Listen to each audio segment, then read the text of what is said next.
মোহাম্মদ আসাদুজ্জামান। আপু কাইন্ডলি শুরু করুন। আসসালামু আলাইকুম। বিএনপি মিডিয়া সেল কর্তৃক আয়োজিত আজকে টক শো ফোকাল পয়েন্টের 61তম পর্বে আপনাদের সবাইকে স্বাগত জানাচ্ছি। আজকে আমাদের আলোচনার বিষয় হচ্ছে তত্ত্বাবধায়ক সরকার সার্বিক পর্যালোচনা। আমাদের সাথে আজকে সম্মানিত তিনজন আলোচক এই বিষয়ে ওনাদের আলোচনা করবেন, আমরা শুনবো। আমাদের সাথে আছেন জনাব মাহমুদুর রহমান মান্না, সভাপতি নাগরিক ঐক্য। আমাদের সাথে আছেন জনাব মোহাম্মদ আসাদুজ্জামান, সিনিয়র আইনজীবী, মানবাধিকার বিষয়ক সম্পাদক, বিএনপি। আমাদের সাথে আরো জয়েন করবেন নুরুল হক নূর, সভাপতি গণ অধিকার পরিষদ। আর সঞ্চালনায় থাকবো আমি, ফাহিমা নাসরিন মুন্নি, সহ আন্তর্জাতিক বিষয়ক সম্পাদক, বিএনপি। আমি প্রথমেই মাহমুদুর রহমান মান্না, সভাপতি নাগরিক ঐক্য, আপনাকে দিয়ে শুরু করতে চাচ্ছি যে আজকে আমাদের সার্বিক প্রেক্ষাপটে যেই জায়গায় আমরা দাঁড়িয়ে আছি সেখানে তত্ত্বাবধায়ক সরকার সার্বিক পর্যালোচনা এই বিষয়টাকে।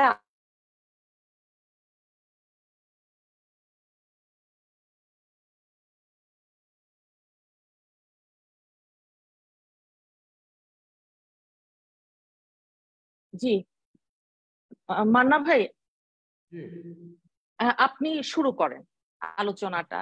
তত্ত্বাবধায়ক সরকার। জি, আমি আপনার ভূমিকার শেষটা শুনতে পারি, আরেকবার একটু না, কষ্ট করে। আচ্ছা, আমি বলেছি যে আজকে আমাদের যেই মিডিয়া সেল কর্তৃক যে আয়োজিত টক শোটা ফোকাল পয়েন্ট, এটার 61তম পর্ব। এখানে আপনারা তিনজন সম্মানিত আলোচক আছেন। আমাদের আজকের যে বিষয় সেটা হচ্ছে তত্ত্বাবধায়ক সরকার সার্বিক পর্যালোচনা। এই পর্যায়ে আমি আপনাকে খুব বিনীতভাবে অনুরোধ করছি যে আপনি আলোচনাটা যদি শুরু করেন, জনাব মাহমুদুর রহমান মান্না, সভাপতি নাগরিক ঐক্য। Thank you Munni. প্রথম কথা হচ্ছে যে এরকম সময়ে যদিও আপনারা রেগুলার করছেন, তারপরেও আমি অনেকদিন পর এখানে আসলাম। আমি একটা দুটো অনুষ্ঠান ধরে আপনাদের করেছি, তো আমার কাছে মনে হচ্ছে যে উদ্যোগটা খুব ভালো, চর্চাটা ভালো, সেদিক থেকে আমি আপনাদের ধন্যবাদ জানাচ্ছি। কিন্তু মুশকিলটা হয়েছে কি, ধরেন আপনাদের এটা একটা দলীয় প্ল্যাটফর্ম, আপনাদের নিজস্ব একটা দৃষ্টিভঙ্গি আছে, সেই দৃষ্টিভঙ্গির সাথে আমরা বেশিরভাগই যাই। হয়তো কোনো কোনো জায়গাতে আমাদের নিজস্ব করে দৃষ্টিভঙ্গি আছে, তাতে ভূমিকাটা যদি আপনারা দিতেন তাইলে ভালো হতো। আমি দেওয়ার মধ্যে জটিলতাটা হচ্ছে কি, কেয়ারটেকার গভর্নমেন্টের ধরেন সাধারণ ভাবে যদি কনসেপ্টটা ধরেন, তাহলে বিষয় হচ্ছে যে আমরা দেখতে দেখতে এই দলীয় সরকারের অধীনে নির্বাচনের উপরে আস্থা হারিয়ে ফেলেছি। এবং বিগত দুটো জাতীয় সংসদ নির্বাচনে ক্ষমতাসীন যারা আছে তারা এত কাজলি করেছে, বল প্রয়োগ করেছে, অন্যায় করেছে, দিনের ভোট আগের রাত্রে করে ফেলেছে, সবকিছু মিলে এগুলো সবাই সারা বিশ্ব এখন জানে। এবং এও একটা বিষয় যে ক্ষমতায় ছিল আওয়ামী লীগ, তার প্রধানমন্ত্রী শেখ হাসিনা আমাদের সঙ্গে জাতীয় সংলাপে বাবার নামে কসম কেটে অঙ্গীকার করে একটা সুষ্ঠু নির্বাচনের অঙ্গীকার করে এই নির্বাচনে আমাদেরকে আহ্বান জানিয়েছিলেন, তার কিছু তিনি রাখেন।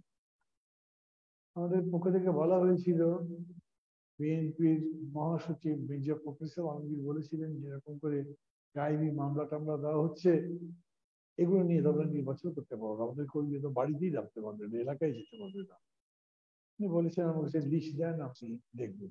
লিস্ট দেবার পরে কিছু লোক করেনি, উপরন্ত যা যা করেছে সেগুলো সবাই জানে। এই ধারণার পটভূমিতে বাংলাদেশে এখন ব্যাপকভাবে কি রাজনৈতিক মহলে কি সাধারণ মানুষের মধ্যে এই একটা ধারণা জন্মেছে যে দলীয় সরকারের অধীনে নির্বাচন ভালো হয় না। তো দলীয় সরকারের অধীনে না হলে কি হবে? তখন প্রথম আমরা যে লড়াইটা করেছিলাম এরশাদ সরকারের, আমরা তার বিরুদ্ধে আন্দোলন করতে গিয়ে তখন আমরা কেয়ারটেকার সরকারের কথা বলেছিলাম। কেয়ারটেকার সরকারটা শেষ পর্যন্ত কনস্টিটিউশনে যুক্ত করা হয়েছিল। এই কনস্টিটিউশনের মানে এই আর্টিকেলে, কেয়ারটেকার আর্টিকেলের মধ্যে বলা ছিল যে এই সরকারটা নির্বাচন করে 3 মাসের মধ্যে ক্ষমতা নির্বাচিত সরকারের হাতে হস্তান্তর করবে। মানে এটা তার সময়সীমা একটা বলা হয়েছিল। কিন্তু দেখা গেল কেয়ারটেকার সরকার হলো, সবাই পছন্দ করলো, কিন্তু নির্বাচনটা 3 মাসের মধ্যে করতে পারলো না। সেই নির্বাচন করতে করতে তার 2 বছর সময় লাগবে। তা বড় ধরনের গোলযোগ দেখা দিল যে ইলেকশন যে হবে ভোটার লিস্টেই হয়, ভোটার লিস্টের মধ্যে অনেকগুলো কোটি খানিকের উপরে ভুল। তাছাড়া লেভেল প্লেইং ফিল্ডের কথা যারা সবাই বলছিলেন তারা তো এটা পারেনি। কারণ ওই লেভেল প্লেইং ফিল্ড করতে গেলে প্রশাসনকে বা সরকারের যত উইং আছে সেগুলোকে সার্বিকভাবে নিরপেক্ষ রাখবার একটা ব্যবস্থা করতে হবে। কেয়ারটেকার যখন আপনি বলেন তখন মানে এটা পেছনে মিনিংটা দাঁড়িয়ে তো that it takes care of certain things, এবং এখানে particularly it takes care of election which is national election। তো তারা ওইটাই করবে। তখন এরকম মাঝে মাঝে হয়েছে যে ধরেন 2 বছর ধরে একটা সরকার যদি থাকে তখন তার কাছে দেশ পরিচালনা অনেকগুলো এজেন্ডাই তো আসে। সেই এজেন্ডা গুলোর মধ্যে কোনো কোনো পলিটিক্যাল ইমপ্লিকেশনও থাকে, এবং যাতে দেখা যায় যে কোনো রাজনৈতিক দল অ্যাগ্রিভড হয়, সংক্ষুব্ধ হয়। মানে আপনি একটা ভালো কাজ করতে গেলে তখন সংক্ষুব্ধ হয়, তখন তারা কথা বলতে থাকে। তার মানে আপনি চাইলেও যারা তত্ত্বাবধায়ক সরকারের কনসেপ্টের অ্যাগ্রি করলো, তত্ত্বাবধায়ক সরকারটাও মেনে নিল, সেই তত্ত্বাবধায়ক সরকারকে তারা সবসময় একটা লিমিটের মধ্যে রাখতে চাইবে নিজের নিজের সুবিধা। এটার একটা বড় যন্ত্রণা আছে। মানে বর্তমান পর্যায়ে পরিস্থিতিতে আমি যদি আসি, আপনি তত্ত্বাবধায়ক সরকার মানে যদি এরকম মনে করেন যে যেটা দায়িত্ব নিচ্ছে একটা সুষ্ঠু গ্রহণযোগ্য, বা আমেরিকানরা যেরকম করে এবারে সে বললো ভালো নির্বাচন করার, ভালো কথা, এর মধ্যে কোনো বিতর্কের কিছু নেই। কিন্তু এরকম কোনো বিষয় না যে আপনি জাতির বিরুদ্ধে লড়াই করে জিতে তারপরে এই সরকারটা গঠন করলেন বা পেলেন, তারা রাজনীতি থেকে বিদূরিত হয়ে গেল। তারা তো থাকবে, তারা তাদের কথা বলতে থাকবে। এবং গতকালকে প্রধানমন্ত্রী যে প্রেস কনফারেন্স করেছেন তার মধ্যে বক্তৃতা আপনি দেখেছেন, খুব মানে উনি যেটা মনে হচ্ছে একটা রাগের মাথায় উত্তেজিত হয়ে বলছেন আমি রিজার্ভ কমিয়ে দেবো, আমি বিদ্যুৎ বন্ধ করবো, বিদ্যুৎ আগের পর্যায়ে নিয়ে আসবো, চুপ করে বসে থাকবো, তারপরে আবার নির্বাচন সেগুলো সব ঠিক করবো। দেখেন, এই কথাটাকে আপনি এরকম করে দিতে পারেন যে এটা একটা নেহায়তি রাগের উপরে, ক্ষোভের উপরে হয়তো তিনি বলেছেন, কিন্তু এই কথার একটা বড় ইমপ্লিকেশন থাকতে পারে। কি ইমপ্লিকেশনটা? আমি আজকে বিকেলেও আইনজীবীদের একটা সেমিনার চল। আচ্ছা, আমি আপনাকে বলিনি, যদি আমার কথা বলতে বলতে মনে করেন যে সময়টাই অন্য কাউকে বলতে, তাহলে একটু বলবেন, তাহলে বেশ বন্ধ। হ্যাঁ, আমি এই যে স্টপ ওয়াচ আমার সামনে আছে, অসুবিধা নেই, আপনি বলেন। জি, আমরা মানে প্রথমে 10 মিনিট করে শুনবো। জি জি। কথার পরে আমি আবার আমার অন্য কথাগুলো বলতে হবে। এইটাকে আমি খুবই গুরুত্বপূর্ণ বলছি। আজকে বিকেলবেলা আইনজীবীদের একটা সেমিনারের মধ্যে আমি বলেছি আপনি যদি পারেন তাহলে দেখি রিজার্ভ কমিয়ে দেন, আপনি যদি পারেন তাহলে দেখি বিদ্যুৎ বন্ধ করে দেন। কিন্তু পরে আমি যখন অফিসে গেছি তখন অন্যদের সাথে কথা বললাম, মনে হলো উনি যদি চান তাহলে কিন্তু রিজার্ভ কমিয়ে দিতে পারেন। আমাদের অনেক পেমেন্ট তো বাকি আছে। এখন এমনিতেই রিজার্ভের পরিমাণ হয়ে গেছে 17-র নিচে। এর মধ্যে খেয়াল করেন গত মাসে, এক মাসে আমরা 2 বিলিয়নের মতো পেমেন্ট করেছি, অথবা আমাদের হয় এক্সপোর্ট কম হয়েছে অথবা রেমিটেন্স আসেনি, তার জন্য সঙ্গে 2 বিলিয়ন হয়ে গেছে। আপনি অ্যাভারেজ ধরেন যদি 2 বিলিয়ন করে যায়, তাহলে এখন থেকে ডিসেম্বর বা নির্বাচন পর্যন্ত 3 মাস 6 বিলিয়ন যাবে। তার মানে আপনার হাতে আছে কেবলমাত্র 11 বিলিয়ন। এর মধ্যে আতুর পেমেন্ট আছে সেটা বোধ হয় 7-8 বিলিয়নের মতো, থাকলো 4। এরপরে আরো এই আপনার ধরেন রেন্টাল এদের কাছেই তো আমাদের অনেক টাকা বাকি আছে, গভর্নমেন্ট দেয় নাই, যেগুলো পে করতে হবে। উনি যদি দিয়ে দেন, দিয়ে একদম জিরো করে দিতে পারেন আপনার কি বলে যে reserve.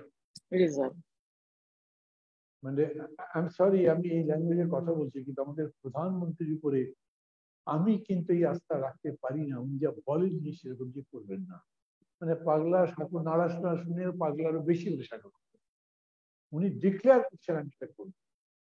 How are you going to stop that? ধরেন এইরকম একটা পরিস্থিতি যদি তৈরি হয়, অথবা এমনিতে ধরেন এরকম নাও যদি হয়, আমার রিজার্ভের কন্ডিশন যা, আমার দ্রব্যমূল্যের পরিস্থিতি যা, সার্বিক অর্থনীতির অবস্থা যা, যে কেয়ারটেকার গভর্নমেন্ট আপনি বলছেন caretaker, that government will have to take care of the total economy which is in a disaster.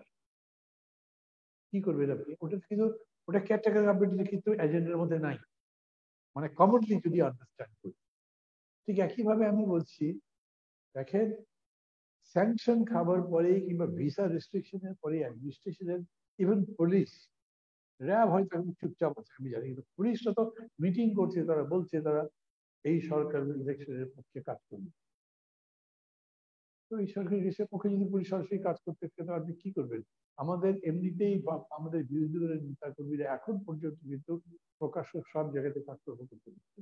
সরকার বেধড়ক মামলা দিয়ে জুডিশিয়ারি দিয়ে যে নির্যাতনটা করছে, এবং বিএনপির সিনিয়র নেতাদের কয়েকজনের নামে সাজা দিয়েছে, আরো দেবে, এবং করতে করতে 3 মাসের মধ্যে আপনার দেখা যাবে যে প্রায় সব নেতা নির্বাচনের অযোগ্য হয়ে গেছে। You have a huge task. Begum জিয়াকে আপনি মুক্ত করবেন, চিকিৎসার জন্য পাঠাবেন। তারেক রহমানের কথা আপনারা বলছেন, তাকে আপনারা দেশে ফিরে আনবেন। আপনাদের লক্ষ লক্ষ কর্মীদের নামে মামলা আছে, সেই মামলাগুলো তুলে দেবেন। তারপরে ইকোনমির এত বড় অবস্থা, ইলেকশন করবেন। আপনি যদি caretaker government concept of 3 months tenure করেন, দ্যাট ইজ ইম্পসিবল। আমি কেয়ারটেকার বলি না, আমি বিরোধিতা করছি। আমি কেয়ারটেকার বলি না কেন?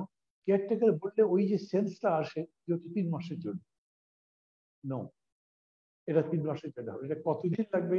সেই সময় তো পরিস্থিতি অনেক ভালো ছিল, তারপরে 2 বছর লেগেছে।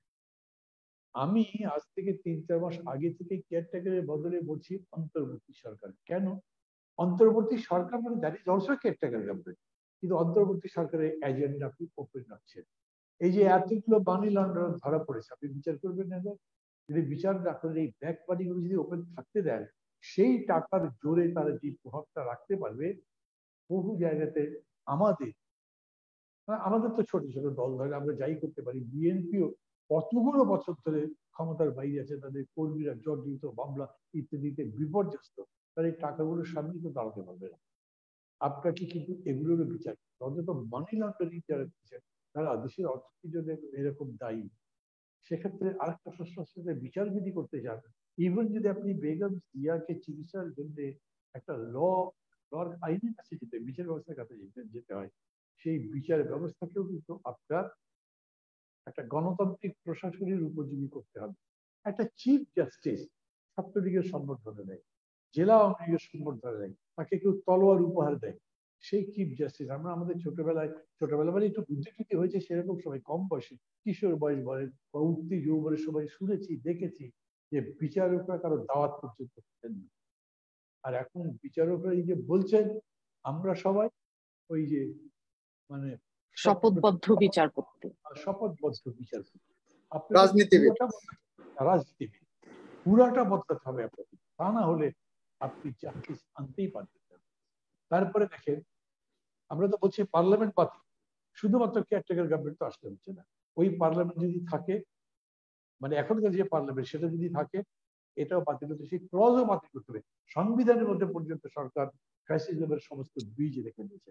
টু বি অনেস্ট, এই সরকার একটা সর্বব্যাপক ফ্যাসিবাদের খাবা বলেন, পাখা বলেন, বিস্তার করে রেখেছে, যাতে সে এই পাখা ভেতরে পক্ষগুটে সবাইকে গ্রাস করে ফেলতে পারে।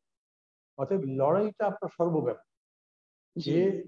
যে গভর্নমেন্ট আপনি এই সময় করছেন, এই সরকার চলে যাবার পরে নির্বাচনের জন্য, সেই গভর্নমেন্ট নিউট্রাল হলেও হবে না। সেই গভর্নমেন্ট বলবে আমি একটা গণতন্ত্রের পক্ষে আছি, আমি এখানে ফেয়ার ইলেকশন করার কমিটমেন্ট নিয়ে আসছি।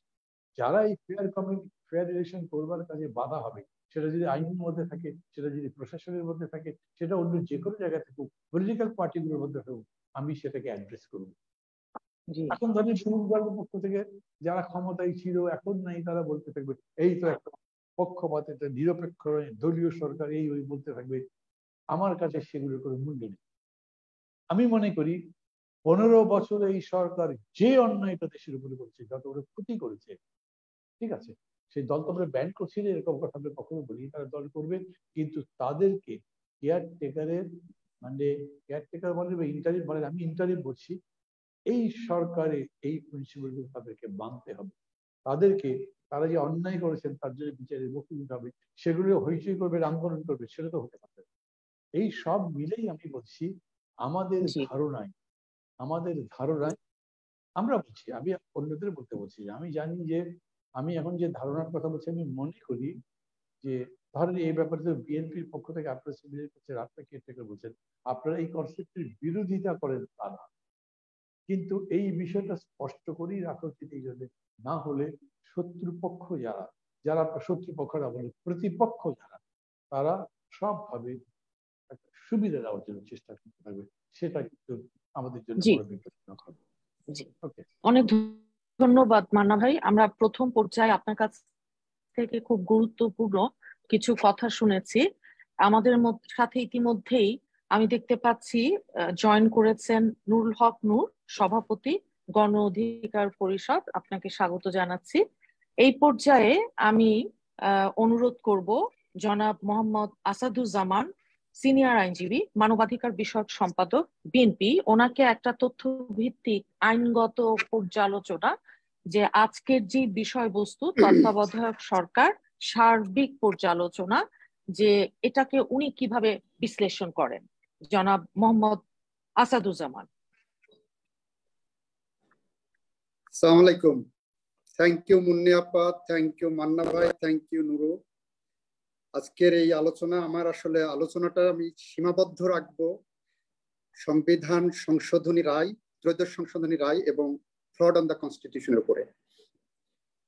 ত্রয়োদশ সংশোধনীতে আমাদের সুপ্রিম কোর্টের সামনে দুইটা ইস্যু আসলো। নাম্বার 1 ইস্যু হলো তত্ত্বাবধায়ক সরকার বৈধ নাকি অবৈধ। দ্বিতীয় ইস্যুটা ছিল আগামী 2টা নির্বাচন তত্ত্বাবধায়ক সরকারের আন্ডারে হবে কি হবে না। প্রথম ইস্যুতে 4 জন জজ বললেন, 7 জনের মধ্যে প্রথম ইস্যুতে 4 জন বললেন যে তত্ত্বাবধায়ক সরকার অবৈধ, 3 জন বললেন তত্ত্বাবধায়ক সরকার বৈধ। যে 4 জন বললেন তারা হলেন খায়রুল হক সাহেব, SK সিনহা সাহেব, মোজাম্মেল হোসেন সাহেব এবং সৈয়দ মাহমুদ হোসেন। আর যে 3 জন বললেন অবৈধ, ওই 3 জন হলেন ওহাব মিয়া, নাজমুনারা সুলতানা এবং বিচারপতি ইমান আলী। তাহলে বাই মেজরিটি প্রথম ইস্যুটা নিষ্পত্তি হলো কিভাবে, তত্ত্বাবধায়ক সরকার অবৈধ, মাইনরিটি এখানে হেরে গেল। দ্বিতীয় ইস্যুটা ছিল পরবর্তী 2টি নির্বাচন তত্ত্বাবধায়ক সরকার আন্ডারে হবে কি হবে না। এই প্রশ্নে 7 জনই বললেন যে পরবর্তী 2টি নির্বাচন তত্ত্বাবধায়ক সরকারের অধীনে হবে, সেটা শর্ট অর্ডারে ছিল। এবং এই কথাটা কিন্তু 64 DLR এর অ্যাপেলেট ডিভিশন 169 পেজের প্যারাগ্রাফ নম্বর 2 সাব প্যারাগ্রাফ নম্বর 3-এ বলা আছে। 7 জনই এটা বলেছিলেন, এইভাবেই বলা আছে। পরবর্তীতে যে 16 মাস পরে সম্পূর্ণ অবৈধভাবে খায়রুল হক সাহেব রায় লেখার সময় বললেন যে পরবর্তী 2টি নির্বাচন কিভাবে হবে সেটা পার্লামেন্ট ডিসাইড করবে। এবং উনার সাথে জি হুজুর করে আই অ্যাগ্রি বলে করলেন 2 জন, একটা হলো মোজাম্মেল হোসেন সাহেব, একজন সৈয়দ মাহমুদ হোসেন। তাহলে 3 জন বললেন যে পরবর্তী 2টি নির্বাচন পার্লামেন্ট ডিসাইড করবে। উনাদের অরিজিনাল জায়গা থেকে সিনহা সাহেব বের হয়ে এসে বললেন যে না, পরবর্তী নির্বাচন এক্সিস্টিং সিস্টেমে হতে হবে। তাহলে অরিজিনালি যারা 3 জন বলেছিলেন তত্ত্বাবধায়ক সরকার বৈধ পরবর্তী 2টি নির্বাচনের জন্য, এই প্রশ্নে যোগ দিলেন সিনহা সাহেব। এখানে 4 জন হয়ে গেল। সুতরাং দ্বিতীয় ইস্যুটা কিন্তু বাই মেজরিটি, পরবর্তী নির্বাচন 2টি তত্ত্বাবধায়ক সরকারের আন্ডারে হতে হবে, এইটা বাই মেজরিটি কিন্তু জাজমেন্ট হলো। Irony of the history is Awami League এইটাকে এমন ভাবে প্রচার করলো যেটাকে আমার মনে হয় যে হিটলারের গোয়েবল যদি বেঁচে থাকতো তাহলে লজ্জা পেত, অথবা আওয়ামী লীগের বিশ্ববিদ্যালয়ে ভর্তি হওয়ার জন্য মিথ্যা শেখার জন্য আসতো। সেখানে এই যে তিনজন বলল যে পরবর্তী নির্বাচন পার্লামেন্ট ঠিক করবে, সেটা আপনি পাবেন প্যারাগ্রাফ নম্বর 1144, সাব প্যারাগ্রাফ নম্বর 13, 64 DLR appellate division page 69। Sinha সাহেব যে ওনাদের সাথে খায়রুল হকের সাথে এগ্রি করলো না, সেইটা পাবেন প্যারাগ্রাফ নম্বর 1308 ওই ডিসিশনে। কিন্তু এই যে মেজরিটিকে বৃদ্ধাঙ্গুলি দেখালেন, শুধু তাই নয়, তত্ত্বাবধায়ক ব্যবস্থা বাতিল করলেন পঞ্চদশ সংশোধনের মাধ্যমে। অজুহাত কি? সুপ্রিম কোর্টের রায়। প্রথম কথা, সুপ্রিম কোর্টের রায় তারা মিসলিড করলেন, মিস ইন্টারপ্রেট করলেন, করে পার্লামেন্টারি স্ট্যান্ডিং কমিটি বিভিন্নভাবে মিটিং করলেন। সেই মিটিং এর মধ্যে সাবেক প্রধান বিচারপতিদের মতামত নিলেন, যারা সবাই বললেন তত্ত্বাবধায়ক থাকা উচিত। 18 জন এমিনেন্ট সিটিজেনের সাথে কনসাল্ট করলেন, তারা বললেন তত্ত্বাবধায়ক থাকা উচিত। 26 জন এমিনেন্ট ইন্টেলেকচুয়ালের সাথে কথা বললেন, তাদের সবাই বললেন তত্ত্বাবধায়ক থাকা উচিত। 26 জন মেইন স্ট্রিম পত্রিকার সম্পাদকদের সাথে কথা বললেন, তারা বললেন তত্ত্বাবধায়ক থাকা উচিত। প্রায় সকল রাজনৈতিক দল ইনক্লুডিং আওয়ামী লীগ বললেন তত্ত্বাবধায়ক সরকার থাকা উচিত। এরপরে ইন এ ফাইন মর্নিং ওনারা পঞ্চদশ সংশোধনের মাধ্যমে তত্ত্বাবধায়ক সরকার ব্যবস্থা বাতিল করলেন।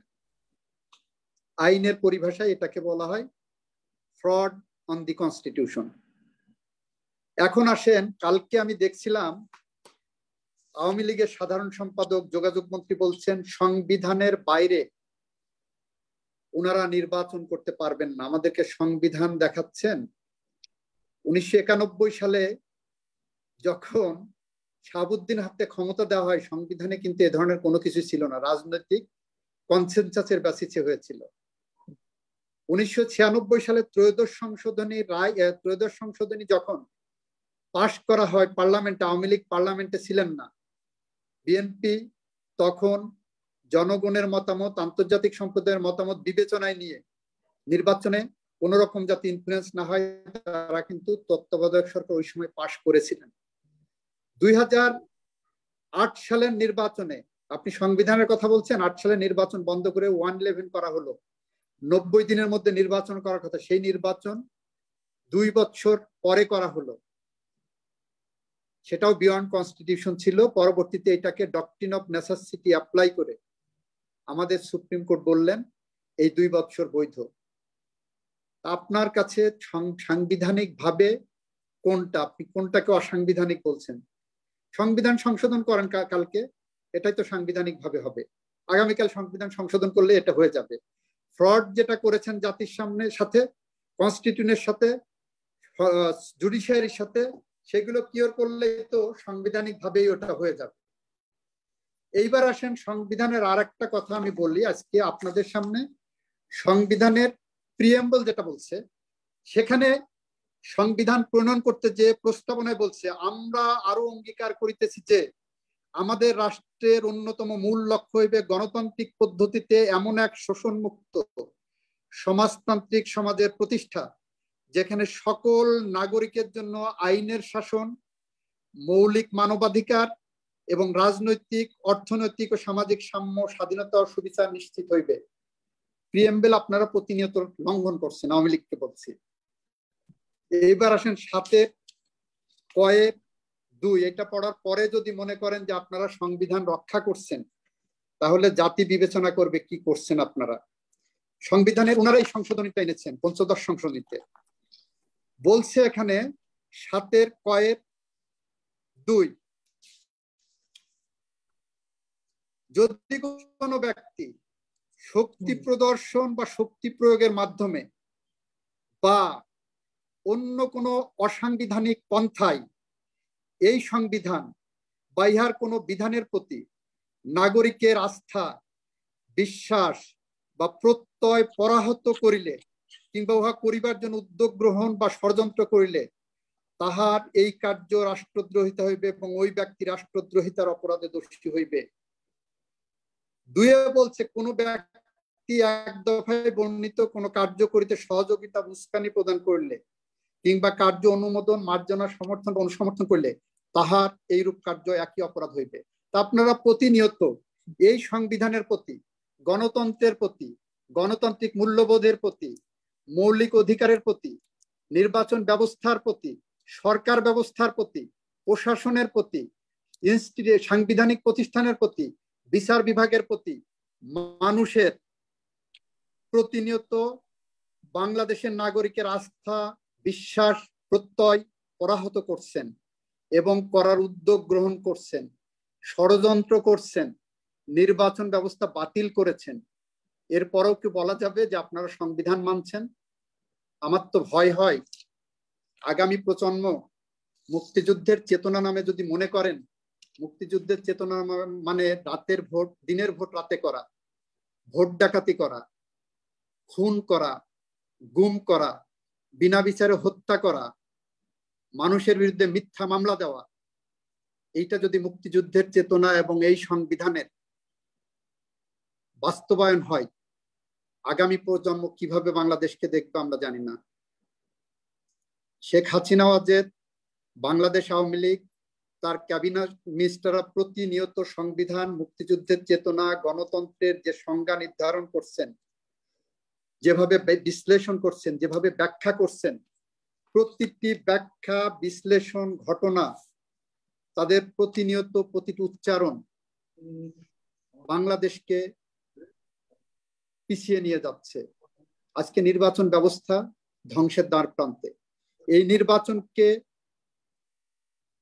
কন্ট্রোল করার জন্য, নিয়ন্ত্রণ করার জন্য, একচেটিয়া ক্ষমতা বাস্তবায়ন করার জন্য, বাকশালের আদর্শ বাস্তবায়ন করার জন্য গত 15 বছরে বাংলাদেশের 600-র উপরে মানুষকে গুম করা হয়েছে। বাংলাদেশে 3000-এর উপরে বিনা বিচারে হত্যা করা হয়েছে। শুধু বিএনপিরই 40 লক্ষের উপরে নেতাকর্মীর বিরুদ্ধে মামলা দেওয়া হয়েছে, যেটাকে বলা হয় পলিটিক্যাল পারসিকিউশন।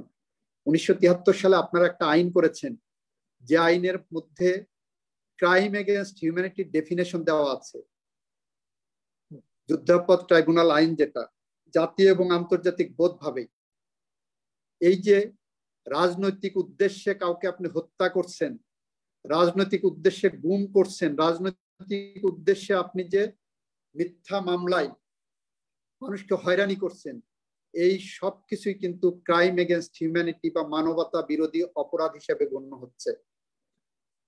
আমরা বিশ্বাস করি 1971 সালের মুক্তিযুদ্ধে যারা শহীদ হয়েছিলেন, যারা সম্ভ্রম হারিয়েছিলেন, যারা জীবনের শ্রেষ্ঠ সময় উপহার দিয়েছিলেন এই জাতির জন্য, বাংলাদেশকে স্বাধীন করার জন্য যারা তাদের জীবনের শ্রেষ্ঠ সময়, ঘাম, শ্রম দিয়েছিলেন, তারা এই কারণে মুক্তিযুদ্ধ করেননি।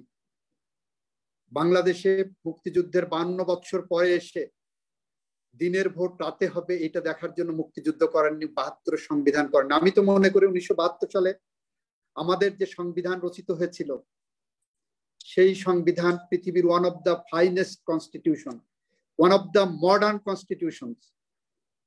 সেই সংবিধানকে আজকে প্রতিনিয়ত পদদলিত করা হচ্ছে। 4র্থ সংশোধনের মাধ্যমে আনুষ্ঠানিকভাবে গণতন্ত্র হত্যা করেছিলেন, সংবাদপত্রের স্বাধীনতা হত্যা করেছিলেন, সমস্ত রাজনৈতিক দলের নিবন্ধন বাতিল করেছিলেন, রাজনৈতিক কর্মসূচি বাদ দিয়েছিলেন, বাকশাল কায়েম করেছিলেন। তৎকালীন রাজনৈতিক দল জাসদের হাজার হাজার নেতাকর্মীকে বিনা বিচারে হত্যা করেছিলেন। এরপরে আবার যখন ক্ষমতা পেয়েছেন, একইভাবে, একই কায়দায়, একই কণ্ঠে আপনারা সংবিধানের দোহাই দিচ্ছেন, গণতন্ত্রের দোহাই দিচ্ছেন, বিচার বিভাগের দোহাই দিচ্ছেন। বাংলাদেশে প্রতিষ্ঠান নাই, প্রতিষ্ঠানগুলো প্রায় ধ্বংসের দ্বার প্রান্তে, সাংবিধানিক প্রতিষ্ঠানগুলো। এই পরিস্থিতির থেকে আমরা উত্তরণের জন্যই বলছি, শেখ হাসিনা ওয়াজেদের আন্ডারে বাংলাদেশে কোনো নির্বাচন নিরপেক্ষ হতে পারে না। আওয়ামী লীগের আন্ডারে কোনো নির্বাচন নিরপেক্ষ হতে পারে না, ইভেন কোনো রাজনৈতিক দলের আন্ডারেও নির্বাচন নিরপেক্ষ হতে পারে না। আমরাও বিএনপিও বলছি না আমাদের আন্ডারে দেন, আমরা বলছি আমার ভোট আমি দেব, যাকে খুশি তাকে দেব, এইটা আমাদের সংবিধানের মৌল ভিত্তি। গণতন্ত্র আমাদের সংবিধানের মৌলিক চেতনা এবং মৌলিক ভিত্তি, রাষ্ট্র পরিচালনার মূলনীতি, যেখানে আমাদের সংবিধানের 11 ধারায় স্পষ্টভাবে বলা হচ্ছে প্রজাতন্ত্র হইবে একটি গণতন্ত্র, যেখানে মৌলিক মানবাধিকার ও স্বাধীনতার নিশ্চয়তা থাকিবে, মানব সত্তার মর্যাদা ও মূল্যের প্রতি শ্রদ্ধাবোধ নিশ্চিত হইবে এবং প্রশাসনের সকল পর্যায়ে নির্বাচিত প্রতিনিধিদের মাধ্যমে জনগণের কার্যকর অংশগ্রহণ নিশ্চিত হইবে। আজকে হাসিনা, আওয়ামী লীগ, বর্তমান সরকার লুটেরা, দুর্নীতিবাজ যে লাইনে বাংলাদেশ সেই লাইনে প্রতিদিন, প্রতিনিয়ত, প্রতিটি ক্ষণে বাংলাদেশের সংবিধানের 11 অনুচ্ছেদ ক্ষতবিক্ষত হচ্ছে, ছিন্ন ভিন্ন হচ্ছে, রক্তাক্ত হচ্ছে। 71 সালের মুক্তিযুদ্ধের চেতনার মধ্য দিয়ে অর্জিত এই স্বাধীন বাংলাদেশের শহীদরা অপমানিত হচ্ছে। ইভেন আমি বলবো ওনার বাবা বেঁচে থাকলে আওয়ামী লীগের তৎকালীন সর্বজন গ্রহণযোগ্য আওয়ামী লীগের নেতা প্রয়াত রাষ্ট্রপতি শেখ মুজিবুর রহমান সাহেব বেঁচে থাকলেও আজকে যা হচ্ছে সেটা নিয়ে লজ্জা পেতেন, দুঃখ পেতেন, কষ্ট পেতেন, তার হৃদয় রক্তাক্ত হতো বলে আমি মনে করি। সুতরাং তত্ত্বাবধায়ক বলেন, অন্তর্বর্তী বলেন, যেটাই যে নামেই ডাকেন না কেন, রেজাল্ট একটাই, সেটা হলো বাংলাদেশের মানুষের গণতান্ত্রিক অধিকার ফিরিয়ে দিতে হবে। সংবিধানের 11 অনুচ্ছেদকে প্রতিষ্ঠা করতে হবে। 11 অনুচ্ছেদ, প্রিএম্বল এবং এই সংবিধানের চেতনা, মুক্তিযুদ্ধের চেতনা, এগুলোকে বাস্তবায়ন করতে হবে। যদি না করা হয়, অর্থনৈতিকভাবে শেখ হাসিনার কি হবে জানি না, কিন্তু ইতিহাস একদিন আওয়ামী লীগ এবং শেখ হাসিনাকে বাংলাদেশের মানবতা বিরোধী অপরাধ সংগঠনের জন্য কাঠগড়ায় দাঁড়াবে, এটা আমি নিশ্চিত করে বলতে পারি। সবাইকে ধন্যবাদ আপাতত। আসসালামু আলাইকুম। অনেক ধন্যবাদ অ্যাডভোকেট মোহাম্মদ আসাদুজ্জামান, মানবাধিকার বিষয়ক সম্পাদক বিএনপির। আমরা ওনার খুব মূল্যবান বক্তব্য এতক্ষণ শুনেছি। এই পর্যায়ে আমি জনাব নুরুল হক নূর, সভাপতি গণ অধিকার পরিষদ, আপনাকে খুব বিনীতভাবে অনুরোধ করছি আপনি আমাদের আজকের যে বিষয় তত্ত্বাবধায়ক সরকার সার্বিক পর্যালোচনা, এই বিষয়টাকে আপনি কিভাবে দেখছেন এবং সেই প্রসঙ্গে আপনার যে পর্যালোচনা। সম্মানিত উপস্থাপক, আপনাকে ধন্যবাদ জানাচ্ছি। একই সাথে মান্না ভাই এবং আসাদুজ্জামান আসাদ ভাই আছেন, তাদেরকেও শুভেচ্ছা জানাচ্ছি। দর্শক যারা দেখছেন তাদেরকেও শুভেচ্ছা জানাই। এই আলোচনাগুলো দেখা দরকার, বোঝা দরকার এবং মানুষকে জানানো দরকার। আসাদ ভাই যেভাবে একেবারে একজন একাডেমিশিয়ানের মতো টু দা পয়েন্টে বিভিন্ন বিষয় ভিত্তিক একেবারে প্যারাগ্রাফ আকারে আলোচনা করে ধরিয়ে দিয়েছেন যে সরকার, এই তত্ত্বাবধায়ক সরকারের রায় বাতিল থেকে শুরু করে বিচারকদের মতামতকে তোয়াক্কা না করা এবং একটা বিভক্ত রায়, যেখানে বিচারপতিরাই বিভক্ত ছিল, আপিল বিভাগের 7 জন বিচারপতিদের মধ্যে, কিংবা অ্যামিকাস কিউরি থেকে শুরু করে রাষ্ট্রের সিনিয়র নাগরিক যাদের মতামত নেওয়া হয়েছিল, তাদের সকলের মতামতকে উপেক্ষা করে একটা বিতর্কিত প্রক্রিয়ার মধ্যে দিয়ে এই ব্যবস্থাটা বাতিল করলো এবং কার্যত এই ব্যবস্থাটা বাতিল করে আজকে দেশের এই সংকট তৈরি করলো এবং একদলীয় শাসনকে পাকাপোক্ত করলো। আসাদ ভাইয়ের একাডেমিক আলোচনার বাইরে শেষের দিকের আলোচনা থেকে একটু দর্শকদের বোঝার সুবিধার্থে আমি জানাতে চাই যে আসাদ ভাই যেটি বলেছিলেন যে একটা সংশোধনীর মাধ্যমে বাংলাদেশের গণতন্ত্র, গণতান্ত্রিক ব্যবস্থা ধ্বংস করে, যেমন আমাদের সেই সময়ের নেতা, তার যে অবদান বাংলাদেশের মুক্তিযুদ্ধে, সেটার জন্য সম্মান তাকে করতেই হবে, আমরাও সম্মান জানাই। কিন্তু একই সাথে তার এই ব্যবস্থার আবার ধিক্কারও জানায় দেশের মানুষ, আমরাও জানাই যে একদলীয় শাসন বাকশাল কায়েম করেছিলেন এবং আওয়ামী লীগের যারা আজকের সিনিয়র নেতৃবৃন্দ, তারা তো সেই সময় বাকশালে ছিলেন, কাজে তাদের মনে প্রাণে এই বাকশালই ছিল। গণতান্ত্রিক মূল্যবোধ, গণতান্ত্রিক রাষ্ট্র গড়ে তোলা, এই চিন্তাধারা তাদের মধ্যে ছিল না। যে কারণেই তারা 75 থেকে 96 দীর্ঘ 21 বছর পরে একবার ক্ষমতায় এসেছিল। তারা বুঝতে পেরেছিল যে প্রথমবার তাদের সংখ্যাগরিষ্ঠতা নাই, তাদের পক্ষে এই ধরনের বেআইনি কিছু করা অসম্ভব কাজে তারা মনে প্রাণে তাদের সেই বাকশালী চেতনাকে উজ্জীবিত করে তারা 2008 সালে সেনা সমর্থিত সরকারের সাথে সমঝোতা করে ক্ষমতায় এসে তারা এই জনগণের উপরে একদলীয় শাসন ব্যবস্থা অঘোষিতভাবে চালিয়ে দিয়েছিল। এখানে অ্যামিকাস কিউরি, রাষ্ট্রের বিশিষ্টজনদের মতামত কিংবা বিচারকদেরও রায় এবং প্রধান বিচারপতি অবসরে যাওয়ার 16 মাস পরে লেখা রায়, সমস্ত নিয়ম নীতি রীতিনীতি আইন সংবিধানকে বৃদ্ধাঙ্গুলি দেখিয়ে তারা করেছে। এটা নিয়ে বিস্তর আলোচনা হয়েছে, আমরা একাধিকবার সবাই টকশোতে আলাপ আলোচনায় কথা বলেছি। আইনের বাইরেরও যদি আমরা বেসিক কিছু বিষয় যদি আলোচনা করি, আইন তো সংসদ তৈরি করে। আইন কেন তৈরি করে? রাষ্ট্র এবং নাগরিকদের জন্য। তো আজকের জনসংখ্যার বৃহত্তর একটা অংশ না, আমার মনে হয় অন্তত জনগণের যদি গণভোট দিয়ে বর্তমান প্রধানমন্ত্রী শেখ হাসিনা কিংবা আওয়ামী লীগ যাচাই করে অন্তত 90% মানুষের মতামত পাবে যে কেয়ারটেকার গভর্নমেন্টের পক্ষে। ডক্টর কামাল হোসেনের মতো ব্যক্তি, আমিরুল ইসলামের মতো ব্যক্তি, টিএ খানের মতো ব্যক্তি, এরকম অসংখ্য যারা সিনিয়র আইনজীবী থেকে শুরু করে রাজনীতিবিদ, বাংলাদেশ রাষ্ট্রের জন্মের সাথে যারা জড়িত রয়েছে, ইভেন যারা সেই সময়ে বঙ্গবন্ধুর সাথে রাজনীতি করেছেন, আওয়ামী আদর্শের প্রতি যাদের দুর্বলতা রয়েছে, তারাও কিন্তু বারবার আপনার তত্ত্বাবধায়ক সরকার থাকা দরকার, এটা রাজনৈতিক সমঝোতার ভিত্তিতে হয়েছে, কাজে এটা বাতিল করা উচিত না, এবং বাতিল করলেও সেই প্রক্রিয়া হবে রাজনৈতিক সমঝোতার প্রক্রিয়া। বলা চলে বাংলাদেশে এই গত 52 বছরে আমরা বলে মোটা দাগে একটা সোশ্যাল কন্ট্রাক্ট বা রাজনৈতিক ঐক্যমতের ভিত্তিতে এই বিষয়টি নির্ধারণ করা হয়েছিল, কিন্তু সেটি আওয়ামী লীগ আপনার বাতিল করে দিল এবং আজকের এই সংকট তৈরি করলো। আজকে আবার তারা প্রমাণ করেছে, তারা যেই কথাটি এতদিন ধরে গোয়েবলসের থিওরি বলেন কিংবা তোতা পাখির বুলি বলেন, তারা যেটি বলেছে বারবার যে তারা অসাংবিধানিক প্রক্রিয়া, কোনো নির্বাচন চায় না, কোনো গোষ্ঠীকে ক্ষমতায় আনতে চায় না, রাষ্ট্রের ছড়ি ঘোরা ক্ষমতার মসনদে থেকে সেটি তারা চান না। তো তারা 14 সালে একটা বিরোধী দলবিহীন নির্বাচন করেছে। সেই সময় আওয়ামী লীগের সমস্ত সিনিয়র নেতৃবৃন্দ বলেছিল যে খুব দ্রুতই রাজনৈতিক আলাপ আলোচনার ভিত্তিতে একটা নির্বাচন করবে, কিন্তু আপনারা দেখেছেন যে তারা সেই নির্বাচনটি করে নাই। 18 সালে সমস্ত বিরোধী দল প্রধানমন্ত্রীকে, যদি প্রধানমন্ত্রী নির্বাচনটি করতো 18 সালে, ভালোভাবে একটা নির্বাচন করতো, গ্রহণযোগ্য নির্বাচন করতো, তাহলে তো আজকে কার অধীনে কিভাবে নির্বাচন হবে নতুন করে এটার জন্য আন্দোলন করতে হতো না। কিন্তু সেই নির্বাচনে আমরা দেখেছি আগের রাতে নির্বাচন করে ফেলেছে।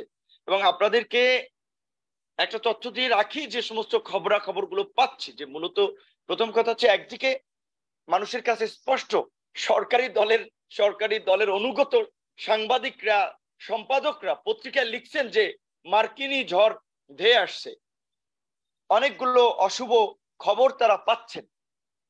মান্না ভাই শুরুর বক্তব্যে বলেছেন চমৎকার ভাবে যে রিজার্ভ কমে যাচ্ছে, আমদানি একটা বড় সংকট দেখা দেবে, শিশু খাদ্য, ওষুধ থেকে শুরু করে মানুষের নিত্য প্রয়োজনীয় জিনিসপত্রের দাম শ্রীলঙ্কার মতো দাউ দাউ করে বাড়বে, যেভাবে আপনার কাগজের অভাবে পরীক্ষা নেওয়া বন্ধ হয়ে গেছিল, পত্রিকা ছাপা বন্ধ হয়ে গেছিল, কলকারখানার চাকা ঘুরে নেই।